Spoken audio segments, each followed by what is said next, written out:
नमस्कार। News room से breaking news लेकर हाजिर हूं मैं राजीव और हमारे साथी यहां समीरात्मज मिश्र जी आज स्पेशलिस्ट की भूमिका में हैं और मैं एंकर की भूमिका में खड़ा हूं, लेकिन कह सकते हैं कि दोनों एंकरिंग करेंगे अभी। लेकिन खबरें जो है बहुत महत्वपूर्ण आप तक हम पहुंचाने वाले हैं। साल का आखिरी दिन है, साल 2025 इसका आखिरी दिन और आखिरी कहें तो आखिरी न्यूज रूम से ब्रेकिंग न्यूज आप तक हम पहुंचा रहे हैं। शाम को न्यूज पॉइंट जरूर देखिएगा, बहुत सारी खबरें, बहुत सारे वीडियो आप देखते रहते हैं, ये अनवरत जारी रहेंगे। लेकिन साथ साथ चूंकि साल बीत जाते हैं, जैसे जैसे दिन जैसे जैसे बीतता है वैसे वैसे बहुत सारी चीजें हमारे सामने आती हैं, बहुत सारी बातें हमारे सामने आती हैं और बहुत कुछ खबरें ऐसी आती हैं जिस पर कुछ देर के लिए, कुछ पल के लिए हम रुक जाते हैं, ठहर जाते हैं। और वैसे ही ये साल जब बीत रहा है तो बहुत ऐसी खबरें हैं जो हम लोगों को कहीं ना कहीं रुक कर, ठहर कर कुछ सोचने के लिए मजबूर करती हैं ऐसी खबरें। और उन्हीं खबरों में से एक खबर है एसआईआर को लेकर, जो लगातार आप जानते हैं सुर्खियां बटोरे हुए है। समीर जी, हम लोग लगातार एसआईआर यानी स्पेशल इंटेंसिव रिवीजन, जिसकी शुरुआत हुई बिहार से और उसके बाद अब 12 राज्यों में और भी अभी आगे इस पर चल रहा है गिनती गणना जो भी कह लें। लेकिन इसमें जो गड़बड़ियां हैं वो उजागर हो रही हैं बार बार। उन्हीं गड़बड़ियों को अभी आज जब हम फिर चर्चा कर रहे हैं तो वो गड़बड़ियां फिर सामने आई हैं। एक तो सबसे पहले ये जानकारी दे दूं अपने तमाम साथियों को और एक बार फिर आप सबका स्वागत कर लेता हूं दोस्तों। और स्वागत जरूरी है क्योंकि आखिरी दिन और कल आगाज जब होगा 2026 का, तब तो फिर एक नया अंदाज में और नई भूमिका में भी नजर आएंगे हम लोग। लेकिन साथ साथ जब हम एसआईआर की बात कर रहे हैं तो एसआईआर में साफ दिखाई दे रहा है कि कहीं ना कहीं कुछ ना कुछ गड़बड़ तो है। और इसीलिए गड़बड़ है, इसीलिए यहां पर सरकार बिल्कुल तैयार मुस्तैद बैठी हुई है कि किसी भी ढंग से हमको एसआईआर करवाना है। और दूसरी तरफ हम ये देखते हैं कि जो विपक्ष है वो इस पर वार कर रहा है, प्रहार कर रहा है। समीर जी, सबसे पहले उत्तर प्रदेश अगर देखते हैं तो आज 31 तारीख है। इंतजार था कि उत्तर प्रदेश में लिस्ट आ जाएगी। मैं भी उत्तर प्रदेश का ही निवासी हूं आज की तारीख में, इसी नोएडा में, चूंकि ऑफिस कार्यालय अपना नोएडा है, रहता भी नोएडा में ही हूं। तो एसआईआर में मेरी भूमिका, आपकी भूमिका भी रही है। हम लोग आप भी उत्तर प्रदेश में ही हैं तो, लेकिन हमको भी इंतजार था नाम है कि नहीं है। मुझे तो डर लग रहा है कि 2 करोड़ 88 लाख में मेरा नाम कट गया हो तो इसलिए इंतजार है। अब 6 तारीख हो गई, लेकिन उससे पहले अगर उत्तर प्रदेश से आगे बढ़ें और पश्चिम बंगाल जाते हैं तो पश्चिम बंगाल की स्थिति और खराब नजर आती है, जहां 58 लाख से ज्यादा मतदाताओं के नाम कट गए हैं और कहा जा रहा है कि लगभग 1.5 करोड़ के नाम कट जाएंगे। मेरे एक साथी कल बता रहे थे कि अगर बीजेपी वहां जीतना चाहती है तो उसे 1.5 करोड़ नाम काटने पड़ेंगे। समझ सकते हैं आप क्या कह रहे थे वो? क्या कह रहे थे? बिल्कुल, वो तो उदाहरण सामने है। बिहार को ये कहा जा रहा है, बिहार में जिस तरह की जीत हुई है, और उत्तर प्रदेश में भी अब 6 दिन और बढ़ा दिया गया है जैसा आपने बताया भी।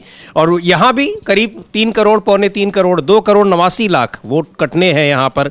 लेकिन ये बार बार जो आशंकाएं जताई जा रही हैं तो उनके पीछे आधार भी हैं। आप देखिए कैसे चुनाव आयोग वहाँ के अधिकारियों ने लिख कर दिया राज्य निर्वाचन आयोग को कि 2 करोड़ 89 लाख जो उत्तर प्रदेश का है, मैं आपको जरा उसमें जोड़ दूं मजेदार आंकड़ा, 18% वोटर्स के नाम कट गए। 18% समझते हैं आप? 18%। यहाँ 1% 2% पे सरकार बन जाती है, गिर जाती है। बिल्कुल, पूरा चुनाव प्रभावित कर देते हैं 1-2%। यहाँ 18% कटने वाले हैं। और उधर भी पश्चिम बंगाल की जो हम लोग बात कर रहे हैं तो वहाँ कैसे कटे हैं, ये सबसे ज़्यादा रोचक है। लेकिन ये हैरान करने वाला, खतरनाक एक साइन है कि केंद्र से ही, यहाँ मतलब के निर्वाचन आयोग से ही सूची तैयार हो गई है कि उनको डिलीट करने हैं। वहाँ ईआरओ की, वहाँ के अधिकारियों की कोई भूमिका ही उसमें नहीं है। अब बैकफुट पे आया है कि अब नोटिस नहीं जाएंगे। लेकिन ये जो आपने कहा कि इतने करोड़ नाम काटे जाएंगे कि अगर बीजेपी को चुनाव जीतना है, तो ये निराधार नहीं है। यही सारे तथ्य हैं, यही सारे फैक्ट हैं जिनके आधार पर आशंकाएं जताई जा रही हैं कि कैसे बीजेपी को जिताने के लिए चुनाव आयोग काम कर रहा है। अब आज टीएमसी का एक प्रतिनिधिमंडल मिल भी रहा है, चुनाव आयोग से समय मिला है, बड़ी मुश्किल से उनको, काफ़ी दिन से वो लोग समय मांग रहे थे। लेकिन पश्चिम बंगाल में एक और मज़ेदार बात, यहाँ तृणमूल कांग्रेस इसमें जूझ रही है, वहां उसके लोग जूझ रहे हैं कि एसआईआर को लेकर किसका नाम कटा, किसका नाम जुड़ा, और भारतीय जनता पार्टी वहां चुनावी तैयारियों में लग गई है। कल भी अमित शाह ने एक प्रेस कॉन्फ्रेंस की, लगातार वहां बीजेपी के बड़े 3 दिवसीय यात्रा पे हैं, 3 दिनों से डेरा डाले हुए हैं वहां पे। आज आखिरी दिन है, 2 दिन हो गए और 3 दिन से वहीं पे हैं। हो सकता है नया साल भी मना लें, जब दाढ़ी बढ़ सकती है। पिछले चुनाव में गुरुदेव रविन्द्रनाथ टैगोर बन के घूम रहे थे हमारे देश के प्रधानमंत्री, हालांकि दाल नहीं गला पाए वहाँ पे पश्चिम बंगाल में। लेकिन इस बार जो है वो आपने देख लिया, वंदे मातरम, जिसको वंदे भारत बीजेपी के लोग संसद के अंदर कई बार कहते हुए नजर आए, लेकिन वंदे मातरम पर चर्चा करवा ली। बंकिम चंद्र चटर्जी का नाम पूरा बहुत लोगों को नहीं पता था, लेकिन फिर भी उस पर बहस कर ली, सब कुछ कर लिया। अभी से जोर तो पूरा है पश्चिम बंगाल पे, ये इसमें नो डाउट, लेकिन साथ साथ ये समझ में आ रहा है कि किस ढंग से, किन तिकड़मों के साथ बीजेपी वहां उतरने वाली है, उसकी बानगी पहले से दिखाई दे रही है जब अमित शाह वहां पहुंचे हुए हैं और प्रेस कॉन्फ्रेंस करते हैं। लेकिन एक मजेदार वाकया और भी हुआ, उसमें अमित शाह साफ साफ कहते हैं कि टीएमसी की सरकार और उससे पहले वाम दलों की सरकार रही, लेकिन वाम दलों और टीएमसी की सरकार से पहले पश्चिम बंगाल में जो ग्रोथ रेट था वो 127% था, जो अब 73 पे आ गया है, मतलब वो डाउन हो गया है। लेकिन उससे पहले किसकी सरकार थी? बीजेपी की थी क्या? पूछा लोगों ने, ये उनका जो बयान था, ये सोशल मीडिया पे कई लोग उनसे पूछ रहे हैं कि भाई तब किसकी सरकार थी, वो भी बता दीजिए, या आपको नहीं पता है।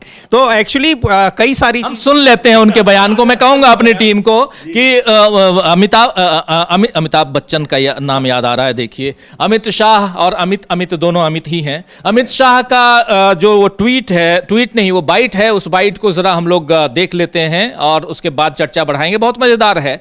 कांग्रेस की तारीफ कर रहे हैं वो अमित शाह, या हो सकता है कि कांग्रेस को आगे बढ़ाना चाहते हो?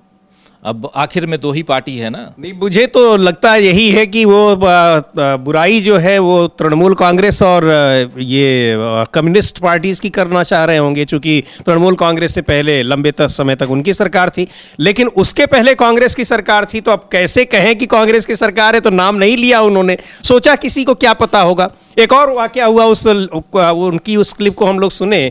उनसे प्रेस कॉन्फ्रेंस में एक पत्रकार ने यह भी पूछ दिया कि आपके यहाँ 75 साल पे रिटायरमेंट होता है, मोदी जी के लिए कब आएगा? तो बहुत परेशान हो गए थे। उन्होंने कहा कि आप चिंता मत करिए, हम ही लोग करेंगे, आप बंगाल की चिंता करिए। बात की जाएगी उस पर। अमित शाह का वो दिलचस्प बयान सुन लिया, वो बयान सुनते हैं, जरा सुनिए। कम्युनिस्टों के शासन के पहले, तृणमूल के शासन के पहले प्रति व्यक्ति बंगाल की आय राष्ट्रीय औसत से 127% ज्यादा थी। 127%। देश में नागरिक 100 रुपया कमाता था तो बंगाल में 127 रुपया कमाता था। आज देश का नागरिक 100 रुपया कमाता है तो बंगाल का नागरिक 73 रुपया कमाता है। तो सुन लिया आपने, आज बंगाल का नागरिक 73 रुपया कमाता है, उस समय 127 रुपया कमाता था। बहुत अच्छी बात है, इतना कमाता था, लेकिन किसके राज में कमाता था? साहब, आपके राज में तो नहीं कमाता था। उस समय राज वहां पर कांग्रेस पार्टी की थी, और यह बात कहनी पड़ेगी, माननी पड़ेगी। आप घोषित या अघोषित, परोक्ष या अपरोक्ष, किसी भी रूप से आप वहां पे कांग्रेस पार्टी की तारीफ कर बैठे हैं। यह गलती कर बैठे हैं, क्योंकि ये आपकी पार्टी लाइन से बाहर का मामला साफ दिखाई देता है। बिल्कुल, अब आपके मजबूरी में आपको करना पड़ा, चूंकि अब क्या है, बहुत सारी जगहों पर कांग्रेस पार्टी सरकार में थी, तो राइवल पार्टी जो इनकी है, लेकिन अब वहां तृणमूल कांग्रेस है और उससे पहले कांग्रेस की सरकार, तो कहीं ना कहीं आकर आपको मानना पड़ेगा ही, और वो मुंह से निकल भी गया। आपको अपनी विपक्षी पार्टी की बुराई भी करनी है, लेकिन बहुत सारी चीज़ें हैं। और जो वहाँ पर घुसपैठियों की चर्चा एक बार फिर उन्होंने की।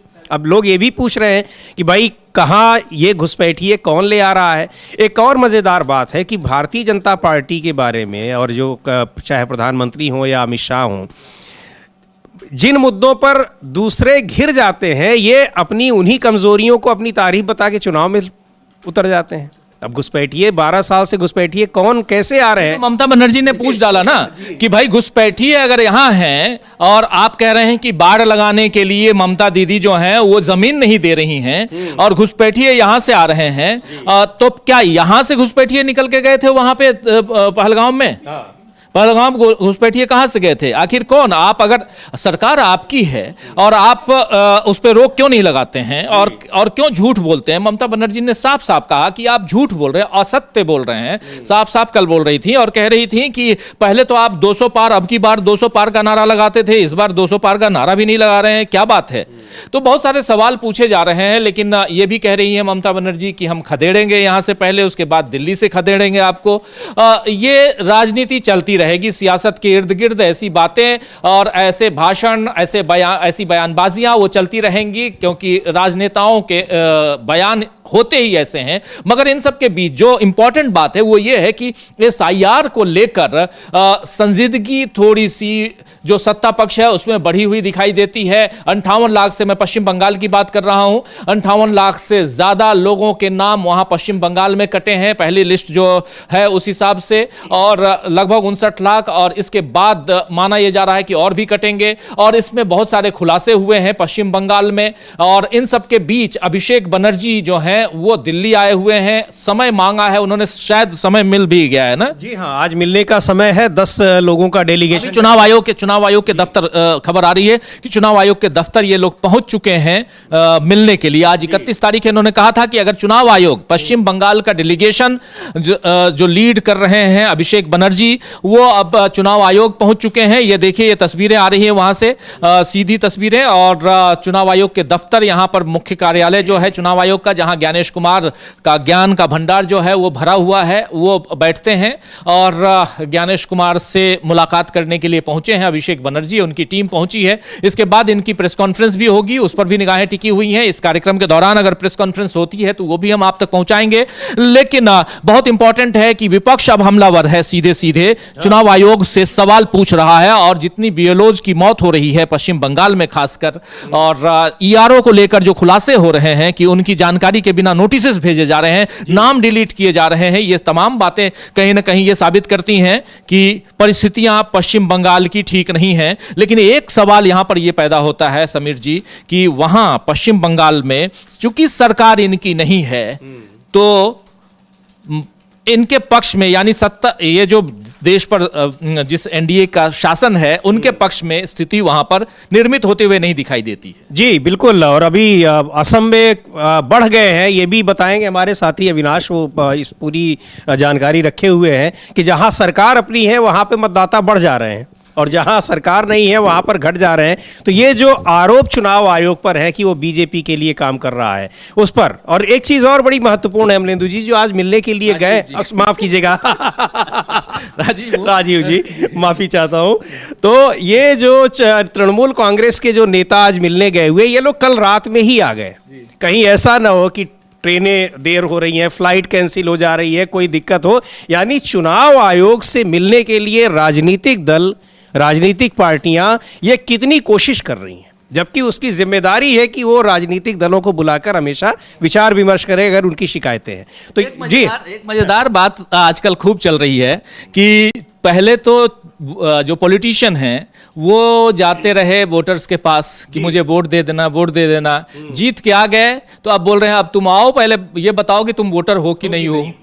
तो ये देखिए कैसे परिस्थितियां बदलती हैं। जब आप सत्ता पर काबिज हो गए तो आप हर एक इंसान को, हिंदुस्तान का जो 18 साल से ऊपर का है, उसको आप कहीं ना कहीं वैसी स्थिति में लाकर खड़े कर दिए हो जहां पर ये लगता है कि पता नहीं ये वोटर है या नहीं है। और अगर 10-15 करोड़ ऐसे वोटर्स पूरे 28 राज्यों से और उसके अलावा जो केंद्र शासित प्रदेश हैं इन सबसे अगर कट के खत्म हो जाएं, अगर 15-20 करोड़ वोटर्स आराम से कट सकते हैं, जैसी स्थिति चल रही है, तब तो फिर इतने लोगों को रखोगे कहां लेके जाओगे? ये सब तो रोहिंग्या नहीं है। मेरा नाम अगर कल को नहीं आता है तो मैं कहां जाऊंगा? सवाल तो उठता है ना। बहुत से ऐसे लोग हैं जिनके कटे हुए नाम है, बिहार में भी ऐसे लोग हैं, कहाँ जाएंगे वो? तो ये सवाल और ये चिंता है बहुत लोगों की कि आखिर जब नाम काट दिया जाएगा, और ये भी आशंका है कि उसी से अब आपकी नागरिकता तय होनी है, तो आप जाएंगे कहाँ पे? अब देखिए मजेदार है असम का, जिसके बारे में बताएंगे हमारे साथी अविनाश। असम की स्थिति दूसरी हो गई है, असम में नाम कटे नहीं है, नाम जुड़ गए हैं। क्या हाँ नहीं बिल्कुल, क्योंकि जिन 5 राज्यों में चुनाव होना है उन 5 राज्यों में अकेला आसाम है जहां बीजेपी का सीएम है, और अकेला आसाम ही ऐसा है जहां पर एसआर के बाद, क्योंकि वहां एसआईआर कराया ही नहीं गया जो चुनाव आयोग की तरफ से। हालांकि उत्तर प्रदेश भी है, उत्तर प्रदेश की स्थिति दूसरी है, वो उसके बारे में बात करेंगे। उत्तर प्रदेश में देखिए कितना, लगभग 3 करोड़ तो नाम अभी सामने आ रहे हैं कि कट गए, बताया जा रहा है 4 करोड़ नाम काटे गए हैं। नहीं, उत्तर प्रदेश में 2027 में चुनाव होना है, बीजेपी को अभी नाम जुड़वाने के लिए अभी 1 साल से ज्यादा का समय है। उत्तर प्रदेश में जब 27 में चुनाव होगा तो आप देखेंगे 15 करोड़ वोट दोबारा से हो जाएंगे, तो जो वोट कटे हैं वो वोट वापस भी आ जाएंगे। लेकिन जिन 5 राज्यों में अभी चुनाव होना है, उन 5 राज्यों की अगर बात करें तो उसमें आसाम अकेला ऐसा राज्य है, 5 क्या वो जितने भी राज्यों में एसआईआर की प्रक्रिया हो रही है उनमें आसाम एक अकेला ऐसा राज्य है जहां जो ड्राफ्ट वोटर लिस्ट आई है उस लिस्ट में जो मतदाताओं के नाम है वो कम होने की जगह बढ़ गए हैं। आसाम की जो ड्राफ्ट लिस्ट आई है उसमें जो नाम जोड़े गए हैं वो उनकी संख्या है 7,86,000। ये नाम जोड़े गए 7,86,000, और जो नाम काटे गए हैं उनकी संख्या है 4,47,000। 3,40,000 नाम जो ड्राफ्ट लिस्ट आई है और जो उनकी पुरानी वोटर लिस्ट थी उस लिस्ट में 3,40,000 नाम बढ़ा लिए गए हैं। तो आप ये खुद सोच सकते हैं कि जहां बीजेपी की सरकार है, ये जो कहा भी जाता है कि भाई जहां बीजेपी की सरकार, चुनाव आयोग जो है वो बीजेपी के लिए काम कर रहा है। और सबसे पहली बात तो यही है, जब सभी राज्यों में एसआईआर की प्रक्रिया शुरू की गई थी तब भी आसाम की तरफ से यही बयान आया था कि हमारे यहाँ इसकी ज़रूरत नहीं है, और चुनाव आयोग ने भी यही बोला कि भाई आसाम में इसकी ज़रूरत नहीं है, आसाम में तो आराम से काम हो जाएगा। और काम किस तरीके से हो रहा है दिखाई भी दे रहा है कि भारत में सभी जगह वोटरों के नाम काटे जा रहे हैं और आसाम में ये नाम जोड़े जा रहे हैं। तो साफ साफ है कि भाई चुनाव आयोग किस तरीके से काम कर रहा है। इसमें एक बात और भी लगता है समीर जी कि शायद असम में सबसे पहले वोटिंग करवा ली जाए, क्योंकि वहां तो वोटर्स बढ़ गए हैं, जुड़ गए हैं, जो जोड़ने चाहिए वो जुड़ गए हैं। हाँ, मतलब जिसको कहते हैं कि लाइन क्लियर है जो बिहार के लिए जो कहा जा रहा था कि यहाँ पूरा सुप्रीम कोर्ट तक पहुँच गया, लोग विरोध करते रहे, लेकिन चुनाव आयोग अपनी गति से काम करता रहा। और जो कहा जा रहा था कि चुनाव आयोग किस लिए एसआईआर कर रहा है वो नतीजा बिल्कुल दिखाई पड़ गया। तो ठीक है, वो वहाँ क्या हुआ क्या नहीं हुआ, वहाँ पर वहाँ बीजेपी की एनडीए सरकार की योजनाएं काम की या कैश काम किया, वो सब अपनी जगह है। सबसे ज़्यादा जो काम किया, किसी नेता ने कहा भी था कि सबसे बड़ा धन्यवाद तो इलेक्शन कमीशन को बनता है। मुझे याद नहीं आ रहा है नाम, किसी आरजेडी के नेता ने या किसी कांग्रेस के नेता ने कहा था। तो ये ऐसे ही नहीं कहा जा रहा है। कहने का मतलब ये है सीधे तौर पर क्या कुछ दिख रहा है, चुनाव आयोग क्या कर रहा है वो बिल्कुल स्पष्ट है, इसमें कोई संदेह नहीं है। और जब पश्चिम बंगाल के वहाँ अधिकारियों का संघ वो खुद ये कह रहा है कि जो जिम्मेदारी ईआरओ के पास है, किसका नाम डिलीट करना है वो नोटिस वो भेजेगा, वो वहाँ से लिस्ट पहले से ही बन के चली आ रही। तो ये जी बिल्कुल बिल्कुल, ये पश्चिम बंगाल का जिक्र यहाँ जरूरी है इसलिए करना क्योंकि ईआरओ ही किसी का नाम रखना है या काटना है, ये जो अधिकारी होता है वो ईआरओ होता है, और इलेक्टोरल रजिस्ट्रेशन जो ऑफिसर होता है।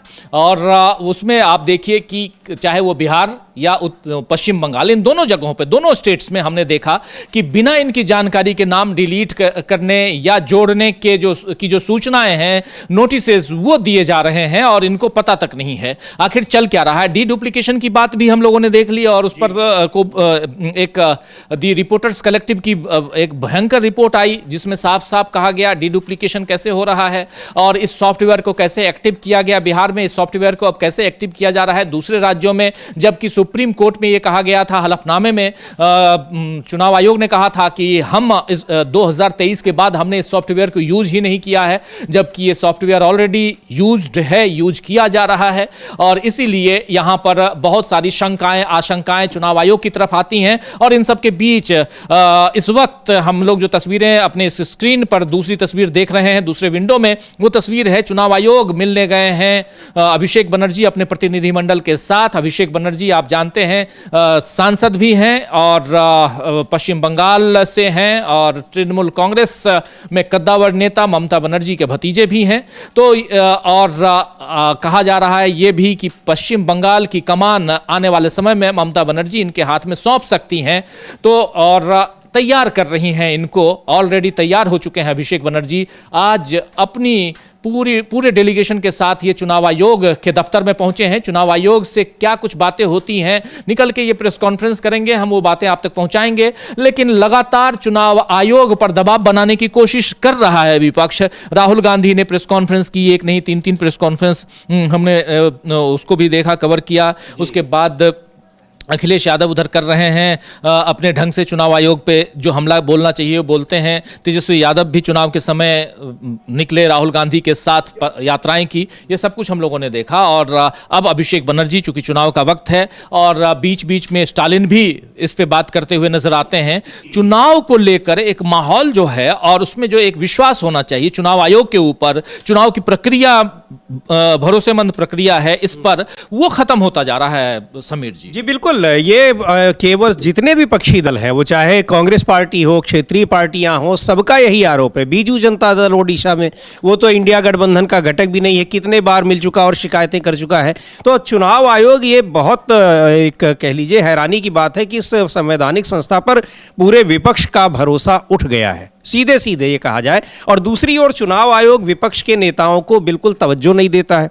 यहाँ समय मांगते हैं, वो शिकायतें करते हैं, उनकी शिकायतों पे ध्यान नहीं दिया जाता है। अब ये जो मामले लगातार एक के बाद एक आ रहे हैं, चूंकि एक कारण उसका बड़ा ये भी है कि वहाँ पश्चिम बंगाल में राज्य सरकार इनकी नहीं है, वहाँ तृणमूल कांग्रेस की है। और तृणमूल कांग्रेस में जो सरकार के स्तर पर राज्य, चूंकि आप बिना राज्य सरकार की मदद लिए सारा काम वहाँ नहीं कर सकते हैं।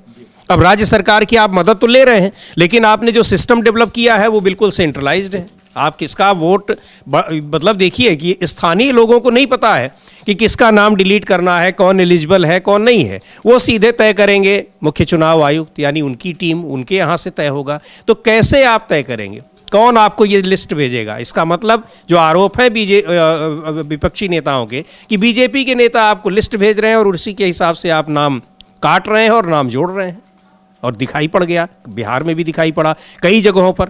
पूरा का पूरा जब महाराष्ट्र में और कर्नाटक में जो राहुल गांधी ने प्रेस कॉन्फ्रेंस की, दिखाया कैसे सेंट्रलाइज्ड सिस्टम है, पूरा एक कॉल सेंटर जैसा काम कर रहा है, जो लोगों के नाम घटाने और जोड़ने के लिए काम कर रहा है। और वो बीजेपी के लोग हैं, चुनाव आयोग से मिलकर कर रहे हैं। तो एक के बाद एक ये चीज़ें दिखाई पड़ रही हैं। अच्छा, एक चीज़ और भी है, नोटिस जो भेजे गए थे उनके जवाब के लिए जिस तरह से पश्चिम बंगाल में अफरा तफरी मची है, अब वहाँ पर एफआईआर दर्ज करा दी गई है ज्ञानेश कुमार के खिलाफ मुख्य चुनाव आयुक्त, और जो पश्चिम बंगाल के राज्य गिरफ्तारी की मांग है, मुख्य चुनाव आयुक्त की मांग है कि इनकी गिरफ्तारी की जाए, क्योंकि 80, 85 साल, 90 साल के तमाम बुजुर्गों को नोटिस आया है। 2002 की लिस्ट में उनका नाम है, अब उनको कहा गया है कि आप तो एलिजिबल ही नहीं है, वोटर ही नहीं है। 2002 से लेके अब तक वो सरकारें वहाँ बना रहे हैं, चाहे अपने एमपी और एमएलए भेज रहे हैं। अब उनसे कहा गया कि नहीं, अब छोड़ो, अब आप एलिजिबल नहीं हो। आखिरी समय में, जो जीवन का आखिरी समय, कुछ लोगों ने सुसाइड कर लिया, कुछ लोग वहाँ लाइन में लगे रहे थे, उनके परिजनों ने ही एफआईआर दर्ज की है कि इनको गिरफ्तार किया जाए। ये किस तरह से ह्यूमिलिएट कर रहे हैं, लोगों को परेशान कर रहे हैं। बिल्कुल आप सही कह रहे हैं, परिस्थितियां बहुत भयावह नजर आती हैं। अगर ऐसे देखा जाए तो अगर किसी एक की भी जान जाती है, वो किसी भी ढंग से जाती है, वो बीएलओ है या वो वोटर है, किस ढंग से बीएलओ परेशान हो रहे हैं, किस ढंग से वोटर्स परेशान हो रहे हैं। अभी तक आप वोट देने के अधिकारी रहे, लेकिन वन फाइन डे आपको कहा जाता है कि नहीं, आप वोटर नहीं हैं। और ये वाकया समीर जी हम लोगों को नजर आया जब बिहार में चुनाव के दौरान हम लोग पोलिंग बूथ पे गए थे, और वहां पे हम लोगों को साफ दिखाई दिया कि एक ही परिवार के 4 सदस्य हैं, 4 में से एक वोटर है और 3 को वोटर नहीं माना गया। और एक ही माँ बाप के 4 हैं बच्चे, 4 में से एक के पास वोटर आईडी कार्ड उस समय एसआईआर में बना के दे दिया गया और 3 के पास नहीं दिया गया। तो कहीं ना कहीं आप इससे मानसिक रूप से आपको मानसिक पीड़ा होती है, परेशानी होती है, और उसमें आप थोड़ा 2 कदम पीछे हट जाते हैं, पीछे हटते हैं, अपने जीवन के गतिविधियों से पीछे हट जाते हैं। आपको लगता है कि आखिर क्या हूं मैं। और ये परेशानियां चूंकि मैं ये बातें इसलिए कह रहा हूं क्योंकि बात करके उन लोगों से जिनके वोटर जो थे कल को आज वोटर नहीं हैं, जिनके वोटर कार्ड नहीं बने, इस लिस्ट में नहीं आया एसआईआर में, उनकी परिस्थितियों का आकलन करके मैं ये बात कह रहा हूं। और देखिए कितनी गंभीर स्थिति तब हो जाती है जब ऐसे वोटर्स खुद की जान लेने के लिए आतुर हो जाते हैं। बीएलओज के ऊपर इतना ज्यादा प्रेशर है एसआईआर का, उत्तर प्रदेश में हमने देखा, आसपास हमने देखा, पश्चिम बंगाल में हमने देखा, उधर हमने बिहार में उससे पहले देखा। आखिर एक क्या स्थिति, किस ढंग की स्थिति, किस ढंग की परिस्थिति आपने निर्मित कर दी है, जहां वोटर्स को जाना पड़ता है चुनाव आयोग के पास यह कहने के लिए कि मैं वोटर हूं, प्लीज मेरा नाम आप रख लीजिए, नाम बना दीजिए ताकि मैं सरकार चुन पाऊं, और सरकार यहां इतरा रही है, इठला रही है। स्थिति तो वही दिखाई दे रही है साफ साफ। बिल्कुल, और क्या कि आपने इसी वोटर के जरिए आप चुन के गए हुए हैं और अब उसी वोटर को आप कह रहे हैं कि आप तो वोटर ही नहीं है। बहुत सारी चीज़ें हैं, और सबसे बड़ी बात तो राजीव जी, ये जो मसला सुप्रीम कोर्ट में चल रहा है कि ये सारे काम चुनाव आयोग वो कर रहा है जिसका अधिकार उसको न तो संविधान ने दिया है और ना ही जो जनप्रतिनिधित्व कानून है उसने दिया हुआ है। आप ये सारी चीज़ें और फटाफट आप किए जा रहे हैं, आप पता नहीं किस जल्दबाजी में है, हड़बड़ी में है। जो पश्चिम बंगाल में ये मामला आया है, ये छोटा मोटा मामला नहीं है। अब अगली सुनवाई जब होगी तो इसमें निश्चित तौर पर ये सुप्रीम कोर्ट के सामने भी रखा जाएगा ये तथ्य कि कैसे आप एक सेंट्रलाइज्ड वे में जाकर और लिस्ट दे रहे हैं कि इनके नाम आप काट दीजिए। आपको क्या कैसे पता चला कि ये एलिजिबल नहीं है? आपको स्थानीय लोग ही तो बताएंगे। वो स्थानीय लोग वहाँ के राज्य सरकार के अफसरों पर आपको भरोसा नहीं है, यानी आपने वहाँ पर एक राजनीतिक दल के लोगों के हिसाब से आपने तय कर लिया। क्योंकि ज्ञानेश कुमार को क्या पता होगा कि पश्चिम बंगाल की किसी सीट पर कितने वोटर हैं ये नॉन एलिजिबल है, उनको तो वहीं से किसी ने भेजा होगा। और आपको वहाँ के सरकार के अधिकारियों पर भरोसा नहीं है, जो कर्मचारी जिनकी जिम्मेदारी है, जिनकी ड्यूटी है। आप क्या किसी राजनीतिक पार्टी पर भरोसा कर रहे हैं? और अगर ये आरोप अगर गलत है तो फिर ये चीज़ दिखाई कैसे पड़ गई कि आपने अपने से तय कर लिया है? तो बड़ा मसला है।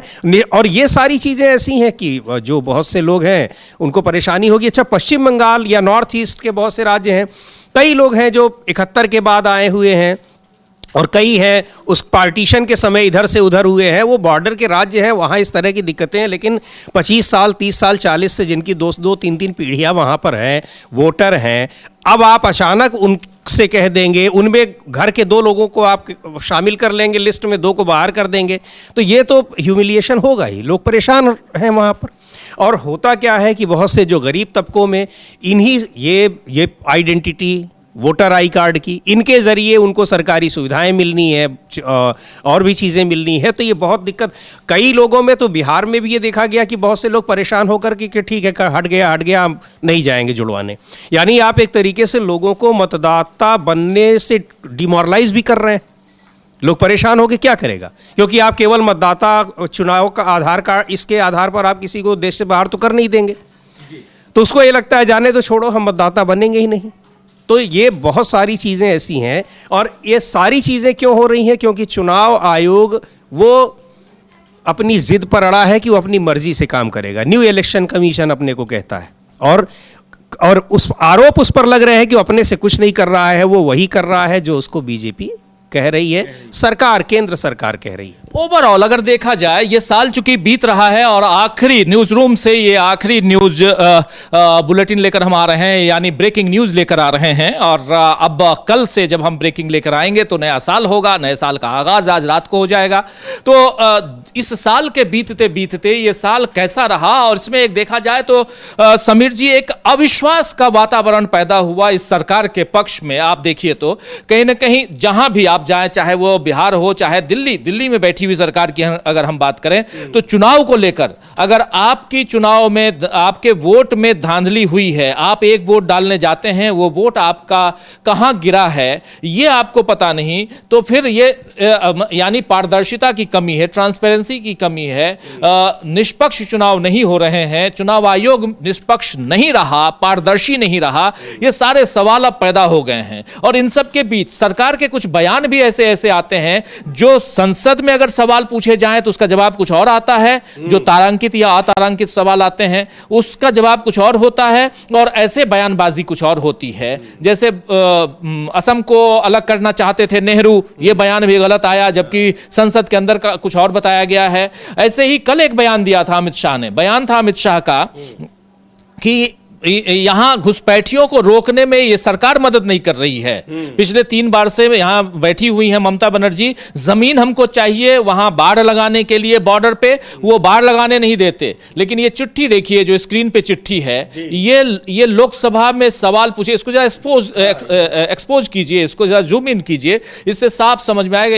इंग्लिश में है लेकिन महत्वपूर्ण है। साफ साफ यहाँ पे कि कहा जा रहा है कि वहां जो बांग्ला, देखिए the details of the total land involving border, इसमें डी नंबर में देखिए, the reason for not fencing the land border with Bangladesh. ये जो सवाल है, ये जो क्वेश्चन है, इसमें आखिरी में जरा आखिरी आइए, क्योंकि बांग्लादेश में बॉर्डर पर हम क्यों नहीं, इसका जवाब है हाँ, ये डी नंबर। ये साफ साफ देखिए, ये लिखा जा रहा है कि the land border with Bangladesh remains partially unfenced due to challenges such as difficult terrains like marshlands and landslides prone area। समझ रहे हैं? हाँ, वहाँ पे मार्शलैंड है, हाँ, लैंडस्लाइड्स है, लैंडस्लाइड्स होती रहती हैं, यानी वहाँ जो ज्योग्राफिकल कंडीशंस हैं उनकी वजह से वो बॉर्डर पर पूरी की पूरी फेंसिंग नहीं हो पाई है। और यहाँ, और इसके अलावा objections from border guard Bangladesh, BGB limited working seasons and थोड़ा and delays in land acquisition. Last वाली लाइन वो कटी हुई है, नहीं पढ़ने में आ रही, लेकिन साफ साफ देखिए क्या है। और ये कहाँ है? ये लोकसभा के सवाल 11 तारीख यहीं पे था। और नीचे आइए, और नीचे हाँ, 11 फरवरी 2025 को सवाल पूछा गया है, उसका जवाब है। और देश के गृह मंत्री जाके झूठ बोल रहे हैं। हम तो यही कह सकते हैं कि आप जाकर बांग्लादेश और भारत के संबंधों के बारे में, बॉर्डर पे बाढ़ लगाना है और उसको लेके आपने झूठ बोला। आप झूठ बोल रहे हैं कि ममता बनर्जी नहीं दे रही है जमीन। आपने जवाब दिया है कि लैंडस्लाइड और वहां की स्थिति ऐसी नहीं है, जो परिस्थितियां वैसी नहीं है कि हम वहां बाढ़ लगा पाएं। ये रीजन आप बता रहे हैं, फेंसिंग का काम क्यों नहीं हो पा रहा है। और उसके बाद आप कह रहे हैं कि नहीं जी ममता बनर्जी नहीं दे रही हैं। तो ये अविश्वास, ये जो झूठ है, ये 2025 साल जाते जाते इस सरकार पर दिखाई दे रहा है कि ये होगा हावी। 2026 अच्छा साल होगा इस देश के इतिहास में, आप याद रखिएगा। बिल्कुल, ये है क्या है, आपके एक बार 2 बार नहीं, आपकी कई बार ऐसा हो रहा है कि आप वहाँ कुछ बोल रहे हैं, वहाँ कुछ बोल रहे हैं, आप कई मुद्दों पर घिरे नज़र आ रहे हैं। और जो आपने कहा राजीव जी, अविश्वास वाली बात, सरकार के खिलाफ अविश्वास हो वो एक बार समझ में आता है, वो चाहे उनके विरोधी राजनीतिकों का हो या फिर आम जनता का हो। लेकिन जो संवैधानिक संस्थाओं के प्रति अगर अविश्वास है, और इतने बड़े पैमाने पर है, केवल राजनीतिक दलों का ही नहीं, आम लोगों का जो अविश्वास है, वो बहुत एक घातक संकेत है। वो संकेत अच्छे नहीं है। अगर चुनाव आयोग जैसी संवैधानिक संस्था रूलिंग पार्टी के साथ काम करने लग जाएगी तो फिर कुछ बचेगा ही नहीं, क्योंकि फिर आप रूलिंग पार्टी और चुनाव आयोग यही तय करते हैं कि सरकारें बदलेंगी जनता के मूड के हिसाब से या नहीं बदलेंगी, और वो चुनाव आयोग कह रहा है कि नहीं ये नहीं बदलेंगी, तब फिर कुछ हो। तो ये जो चुनाव आयोग के प्रति अविश्वास है, ये सबसे गंभीर मुद्दा है। और कई बार लगातार ये चीज़ें दिखाई पड़ रही हैं। अब ये चाहे ये प्रधानमंत्री के बयान हो, वहाँ असम में बोल आते हैं गृह मंत्री, सीधे सीधे आप लोकसभा में 10 महीने पहले, 8 महीने पहले वही बात आप कह रहे हैं, और वहाँ जाकर चुनाव के समय आप कुछ और बोल दे रहे हैं। प्रधानमंत्री चले जाते हैं चर्च में, और देश भर में तमाम जो संगठन है वो चर्चों पर हमले कर रहे हैं। इसकी कितनी पूरी दुनिया में ग्लोबल पैमाने पर कितनी निंदा हो रही है, और भारत की छवि किस तरीके से धूमिल हो रही है, ये सारी चीज़ें। और क्यों, और जो चीज़ें होती हैं, जो देश की संप्रभुता से जुड़ी चीज़ें होती हैं, वहाँ आप जवाब नहीं देना चाहते हैं, जिस पर लोग जवाब मांगते हैं। चाहे वो ऑपरेशन सिंदूर का मामला हो, उस पर कितनी बार डोनाल्ड ट्रंप बोल चुके हैं, संसद में चर्चा उस पर हुई, लेकिन आप उस पर खामोश हैं।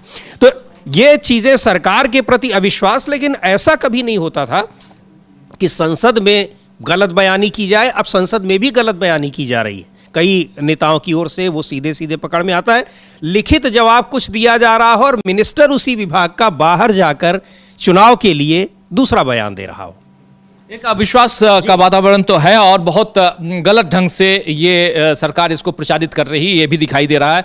सरकार जो है वो चुनावी उसमें मसलों में जाकर कुछ और खासकर मंचों पे अगर कहें तो कुछ और बात करना और उसके बाद इधर आकर संसदीय मंच पे जाकर कुछ और बातें करना, ये दोयम दर्जा, ये ठीक नहीं है और इस बारे में लगातार चर्चा होती रही है, विपक्ष घेरता रहा है, आप जानते हैं। और खासकर जब इस साल का अगर देखा जाए तो एक डिजास्टरस अगर किसी चीज को निर्णय को देखा जाए तो वो उसको माना जाएगा कि वो एसआईआर है। और एसआईआर के चलते, और एसआईआर इसलिए है क्योंकि इस कारण जैसे कभी नोटबंदी की गई थी उसको भी एक डिजास्टरस माना गया था, और वैसे ही ये है। एक तो खैर चलिए कोरोना का काल आया और उसमें जो एक्टिविटी जिस ढंग से, जितनी गंभीरता से नरेंद्र मोदी की सरकार को पहले से तैयार होना चाहिए था उस समय भी तैयार नहीं हुई, लेकिन कोरोना काल से पहले नोटबंदी, जीएसटी और उसके बाद आज की तारीख में एसआईआर, आज हो सकता है लोगों को समझ में ना आए, लेकिन जब 15 करोड़ 20 करोड़ मतदाताओं के नाम कट जाएंगे, मतदाता दर दर भटकेंगे। और एक चीज और भी है समीर जी, यहां पर इसमें मतदाता बनाना मुख्य उद्देश्य नजर नहीं आता। यहां पर आपकी भारतीयता की मतलब टेस्ट करना, यानी आप यहाँ के नागरिक हैं या नहीं हैं, आपकी नागरिकता अगर चेक की जा रही हो। और बार बार सुप्रीम कोर्ट में भी चुनाव आयोग कहता हुआ नजर आता है कि जो भारत का नागरिक होगा हम उसी को वोटर बनाएंगे। बहुत अच्छी बात है, सही है भारत का, लेकिन जो भारत का नागरिक है उससे वोटर आईडी कार्ड अगर आप छीन लेंगे तो यह गलत है ना। आप यह अश्योर तो पहले कीजिए कि भारत का हर नागरिक, आप कई बार मंचों से, ज्ञानेश कुमार जब पहली बार प्रेस कॉन्फ्रेंस किए तो उन्होंने साफ साफ कहा कि भारत का हर नागरिक मतदाता का अधिकारी है। ठीक है, मतदान करने का अधिकारी वो है, लेकिन मतदाता कार्ड आप उससे छीन क्यों रहे हैं? आप वहां तक एक तो हड़बड़ी में, हाबड़ ताबड़ में आप एसआईआर करवा रहे हैं और एसआईआर करवा के इस पूरे काम को, पूरे प्रोसेस को उस अंजाम तक नहीं पहुंचा रहे हैं और वोटर्स के नाम काट दे रहे हैं। वोटर्स दर दर भटक रहे हैं। पहले आपने उसमें सूची जो दी कि इन डॉक्यूमेंट से आप तय कीजिए, आप अपने आप को साबित कीजिए। 11 लिस्ट थी उसमें आधार कार्ड आपका नहीं है। आप कह रहे हैं आधार कार्ड पे लिखा हुआ है कि ये नागरिकता का प्रमाण नहीं है, तो आप नागरिकता चेक करने वाले भी नहीं है ना। आप नागरिकता चेक करने के अधिकारी नहीं हैं, आप अधिकारी हैं सिर्फ और सिर्फ मतदाता बनाने के अधिकारी हैं, मतदान करवाने के अधिकारी हैं, स्वायत्त संस्था है आप। लेकिन आप अगर किसी और के लिए काम करते हुए नजर आते हैं तो फिर आपके ऊपर भरोसा क्यों होगा? जो ये 2025 का साल जो भरोसा तोड़ने वाला जो साल नजर आ रहा है, उसमें सबसे बड़ी चीज एसआईआर है और एसआईआर का एक प्रमाण नजर आ रहा है वहां बिहार का चुनाव।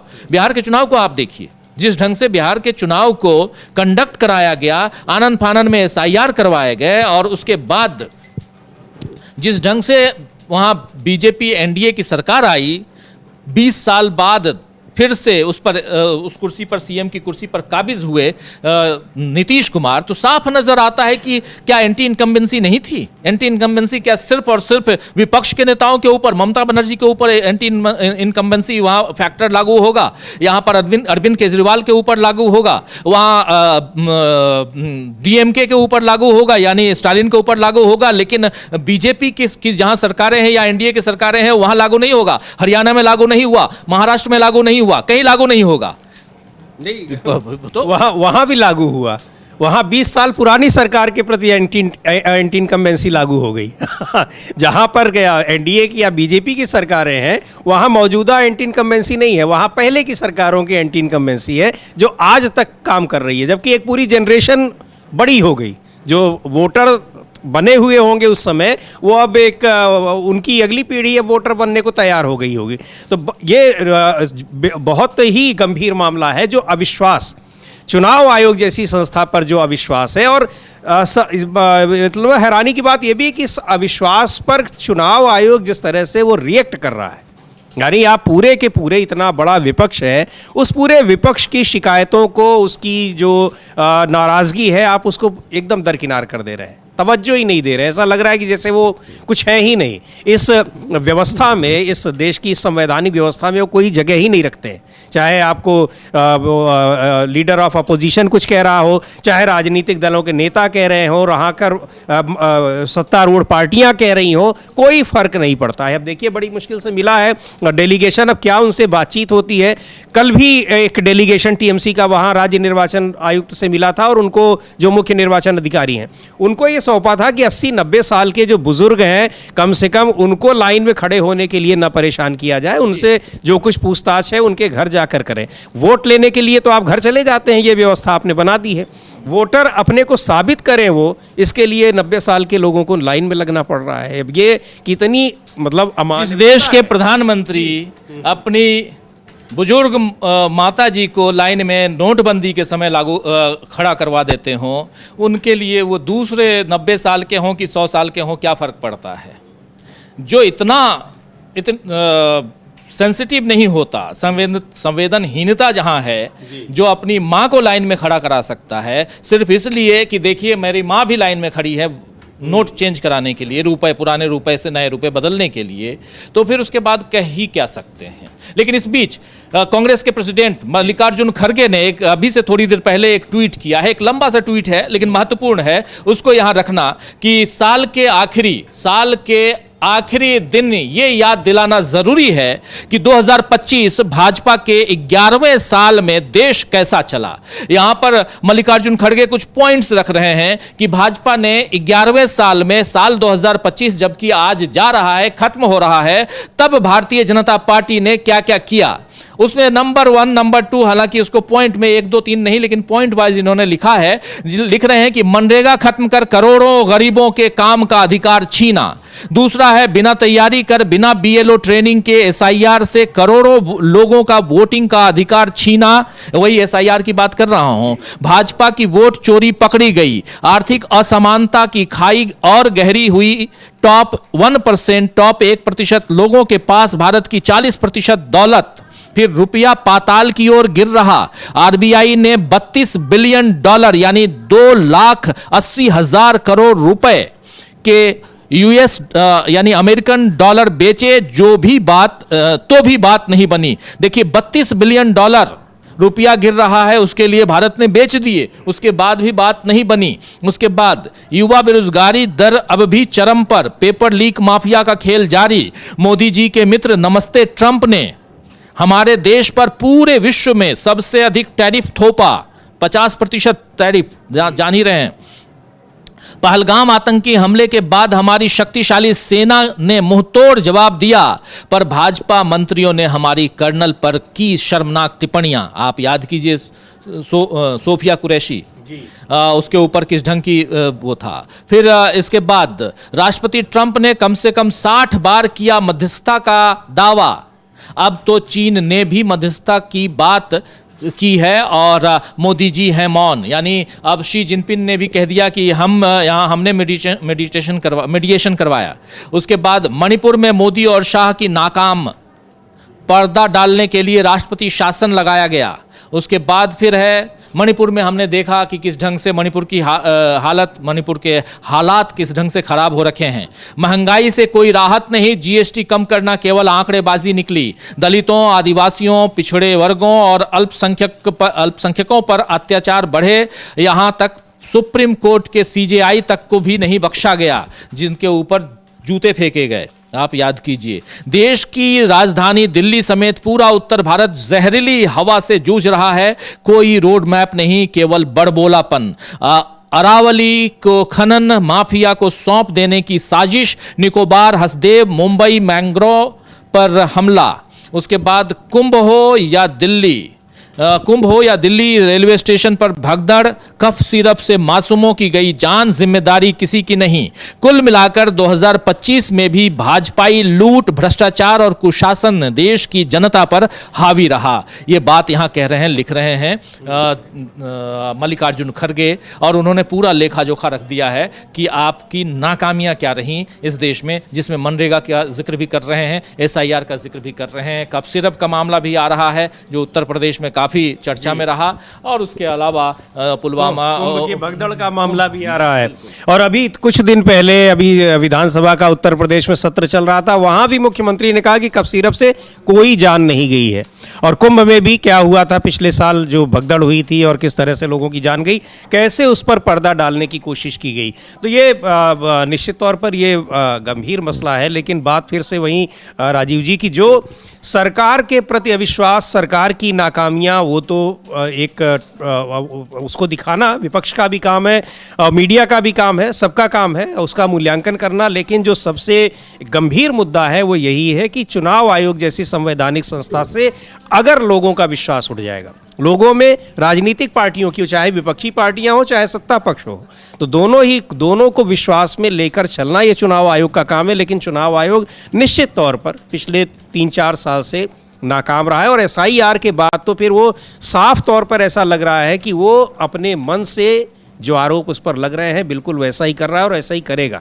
ये दिखाई पड़ रहा है कि कैसे वो जिद्दी तरीके से बिल्कुल उस पर लगा हुआ है। हाँ, ये बात आप सही कह रहे हैं कि एक जिद है चुनाव आयोग के अंदर, और उसमें भी जब प्रेस कॉन्फ्रेंस करते हैं ज्ञानेश कुमार तो वो जिद उनकी वाणी से, उनके बोलचाल से, हाव भाव से वो जिद दिखाई देती है और वो है एक जिद्दीपन वहाँ है। जैसे उन्होंने कह दिया था राहुल गांधी, जब पहली प्रेस कॉन्फ्रेंस उन्होंने की थी और जिसमें उन्होंने महादेवपुरा का जिक्र किया था कि कैसे महादेवपुरा में 1 लाख वोट चोरी हुए हैं, करवाए गए, और चुनाव आयोग का वहाँ पर जिक्र करते हुए उन्होंने बहुत सारी डिमांड रखी थी। तब भी कहा था इन्होंने कि राहुल गांधी या तो माफी मांगे या हलफनामा दें, यानी अपने हलफनामा में साइन करके बताएं कि क्या क्या किया है। तो राहुल गांधी ने हालांकि ऐसा कुछ भी नहीं किया, लेकिन वो जिद, वो एक घमंड, एक अहंकार वो दिखाई दे रहा था।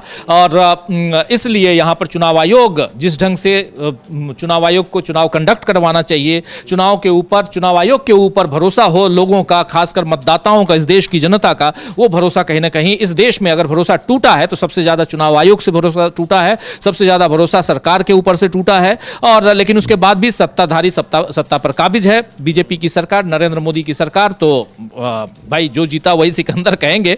लेकिन कुछ बातें जो होती हैं वो सिर्फ और सिर्फ कहने में अच्छी लगती हैं, लेकिन धरातल पर कुछ चीजें अलग हैं। और ऐसे में कांग्रेस पार्टी अब नए साल में आंदोलनों का साल वो बनाना चाहती है, आंदोलन करना चाहती है। जिस मनरेगा का जिक्र इन्होंने किया है, खासकर अभी हम लोग पढ़ रहे थे इनका ट्वीट मल्लिकार्जुन खड़गे का, और उस मनरेगा को वो दोबारा इस पर काबिज करवाना चाहते हैं, क्योंकि गरीबों, वंचितों और ग्रामीणों के रोजगार का हक जो है वो छीना गया है, ये कह रहे हैं मल्लिकार्जुन खड़गे।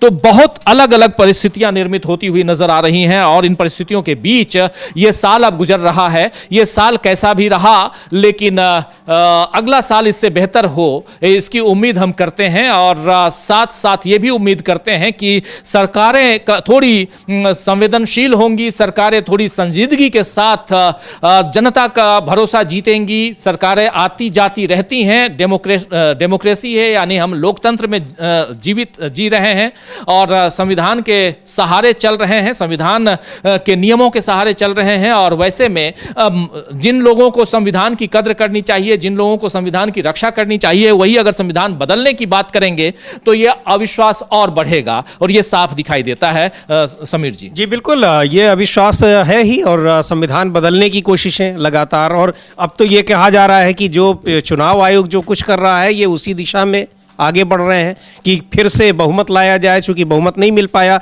इसीलिए नहीं मिल पाया कि लोगों का आपका के ऊपर अविश्वास रहा कि आप चुनाव जीतने के बाद आपके मन में कुछ और चल रहा है। जो आज यहाँ पर आम मतदाता जो अपना एक अधिकार समझता है, आप उसी को खत्म कर देंगे तो कुछ न कहीं कुछ हद तक ये चीज़ एसआईआर। इस बीच ये तस्वीर आ रही है अभिषेक बनर्जी को, अभी चुनाव आयोग के दफ्तर में ये एंट्री मिली है, अभी जा रहे हैं। देखिए यहाँ पर पुलिस फोर्सेज, पैरामिलिट्री के फोर्सेज हैं, सिक्योरिटी गार्ड्स। अभिषेक बनर्जी ये हाथ में देखिए फाइल लिए हुए जा रहे हैं चुनाव आयोग के दफ्तर में। मुलाकात इन लोगों की होगी, क्या कुछ बात होती है, कितनी देर मीटिंग चलती है, कई बार 2-2 घंटे मीटिंग चलती है।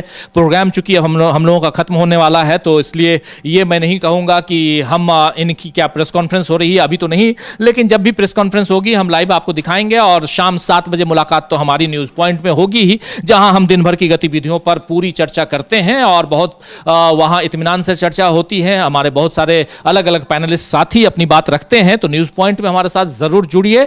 लेकिन ये साल बीत रहा है, ये साल कैसा रहा, इसका लेखा जोखा भी जरूरी है, इसको भी समझने की हम कोशिश करेंगे हमारे तमाम कार्यक्रमों के जरिए। और साथ साथ ये भी कि यहां कितनी मनमानियां सरकार की चली हैं और उन मनमानियों पर अंकुश लगाने में कितना विपक्ष कामयाब रहा है, नहीं रहा है। लेकिन इतनी बात जरूर है समीर जी कि राहुल गांधी ने पोल तो खोल कर रख दी कि हां आप वोटों की चोरी करते हैं, उसका प्रमाण भी दे दिया था। जी बिल्कुल, वोटों की चोरी आप कर रहे हैं, प्रमाण दे दिया। या पश्चिम बंगाल में तो बिल्कुल खुलकर आ गया कि आप कैसे करते हैं। पहले ये हुआ कि आप उसमें वोटर लिस्ट में नाम शामिल कर देते हैं। महाराष्ट्र तक में जब वो खुलासा हो गया, राहुल गांधी ने प्रेस कॉन्फ्रेंस की, उसके पहले भी संजय राउत कह चुके थे कि 39 लाख इनके पास एक वोट अपने वोटर्स हैं जो हर जगह चले जाते हैं। अब तो ये हो रहा है कि अब आप डिलीट करवा रहे हैं, पहले आपने बढ़वाने की कोशिश की, अब आप डिलीट करवा रहे हैं। ये सारी चीज़ें स्पष्ट हो गई हैं। और अगर नहीं हुई होती राजीव जी, जो आपने अभी जिक्र किया कि अपनी प्रेस कॉन्फ्रेंस में मुख्य चुनाव आयुक्त ने किस तरीके से कहा था कि या तो ये माफ़ी मांगें या हलफनामा दें, अगर आप उन्होंने कुछ नहीं किया, राहुल गांधी ने जो आरोप लगाए आज भी उस पर कायम है और कायम ही नहीं है। कई और प्रेस कॉन्फ्रेंस और कर दी और अभी कह रहे हैं कि अभी असली तो बाकी है, असली वाला, यानी अभी इससे बड़ा धमाका होना बाकी है। तो अभी कई धमाके होने, तो अगर ये सारी बातें वो गलत बोल रहे हैं तो आप उनके खिलाफ एक्शन लीजिए, आपके पास तो पूरा अधिकार है। आपको मिला हुआ है कि कोई आपके खिलाफ कार्रवाई नहीं हो सकती है, उनको तो नहीं मिली है। अगर वो झूठ बोल रहे हैं, भले ही वो लीडर ऑफ अपोजिशन है, उनको हलफनामा देने की जरूरत नहीं है, उन्होंने खुद संविधान की शपथ ले रखी है संसद में। पर आप कह रहे हैं कि अगर वो झूठ बोल रहे हैं, गलत कह रहे हैं, तो आप जाइए उनके खिलाफ कार्रवाई करिए। आपने नहीं कार्रवाई की, इसका मतलब वो सारी बातें सही कह रहे हैं। और पश्चिम बंगाल में जो कुछ हुआ, अगर वहाँ पर वो आरोप गलत होते तो आप इस तरह से बैकफुट पे ना आते।